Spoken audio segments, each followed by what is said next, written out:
Dead on the spot ang isang babaeng rider matapos magulungan ng truck sa Amlan, Negros Oriental. Sa investigasyon ng pulisya, nag-overtake ang rider sa truck habang nasa tulay.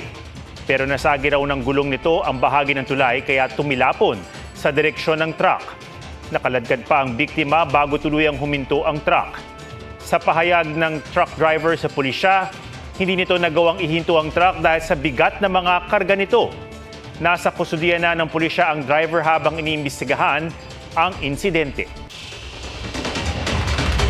Nasawi naman ang isang lolong nagbibisikleta sa Lawag City matapos mabangga ng SUV. Sa lakas ng impact, nagtamo ng sugat sa iba't ibang bahagi ng katawan ng biktima. Naitakbo siya sa ospital pero nasawi kalaunan.